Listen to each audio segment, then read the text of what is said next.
You're standing in a room filled with people.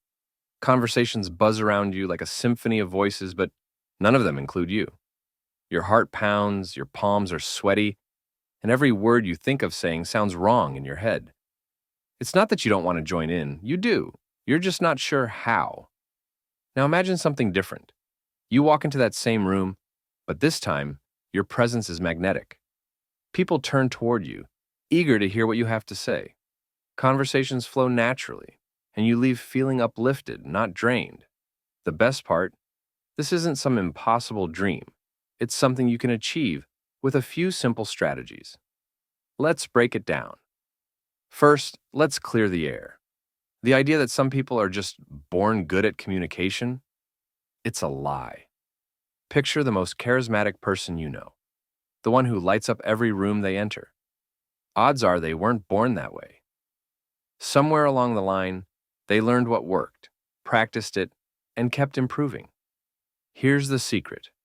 Communication is a skill, not a talent. And like any skill, it can be learned. Imagine this. You're talking to someone about your favorite TV show. You're animated, your hands moving, as you describe a plot twist that blew your mind. But then, you notice their eyes darting around the room. They nod absent-mindedly, but their body says they're somewhere else entirely. How do you feel? Probably invisible. Now flip the script.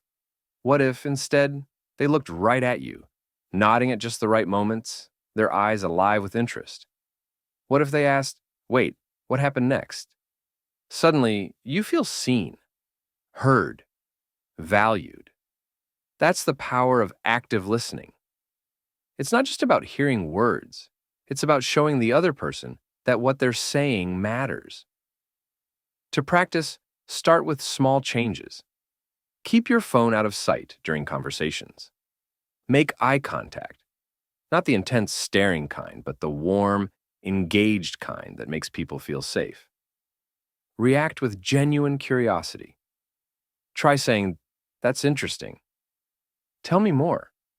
When you listen like this, you transform from just another person in the room to someone people want to talk to.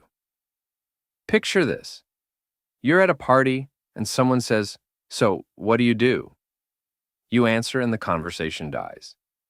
Awkward silence. Now imagine they follow up with, "What made you choose that career? What do you love about it?" Suddenly, you're not just answering questions, you're telling a story. Great conversations thrive on great questions. Open-ended questions, the kind that start with why and how or what, are your best friend. They invite people to share more, to open up. For example, instead of asking, "Did you enjoy the trip?" Try, "What was the most surprising part of your trip?" Swap, "Do you like your job?" For, "What's the most rewarding part of your job?" The key? Be genuinely curious.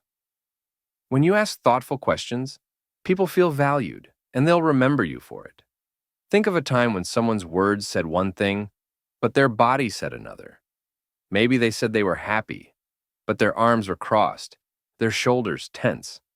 It's confusing, isn't it? That's because how you say something often matters more than what you say. Confident body language can transform the way people perceive you. Start with your posture. Stand tall, but not stiff. Imagine a string pulling you upward from the crown of your head. Let your shoulders relax. Tense shoulders scream, "nervous." Then think about your hands. Fidgeting? It's distracting. Instead, use deliberate, open gestures that emphasize your words. And don't forget your face. A genuine smile, one that reaches your eyes, can instantly make you more approachable. Body language isn't about being perfect, it's about being intentional. Here's a hard truth. Not everything you think needs to be said. Imagine explaining a simple idea, but halfway through, your words start to spiral. You lose track of your point, and your listener's eyes glaze over. The solution? Clarity and brevity. Before you speak, take a moment to organize your thoughts. What's the main idea you want to convey? Lead with that, And don't be afraid of pauses. They give your listener time to absorb what you're saying. Think of your words like seasoning. A little goes a long way. Let's say a friend tells you they've had a rough day. You could say, that sucks, and move on. Or you could say, I'm sorry to hear that. What happened? The second response doesn't just acknowledge their feelings, it invites them to share, to be vulnerable. That's empathy in action. It's the ability to step into someone else's shoes, to see the world as they see it. And when you do that, you create a bond. You're not just talking, you're connecting. Empathy isn't just about words. It's in your tone, your expression, your willingness to sit with someone in their moment of need. It's the difference between hearing and understanding. To tie it all together, remember this. LEAP. Listen, not just with your ears, but with your whole presence. Be there. Empathize. Feel what they feel. Respond with kindness. Ask thoughtful, open-ended questions that keep the conversation alive. Present. Speak clearly, confidently, and with intention. Imagine you're meeting someone new. They mention they love hiking. Instead of nodding and moving on, you say, hiking sounds amazing. What's the best trail you've ever done? They light up, sharing their favorite adventure.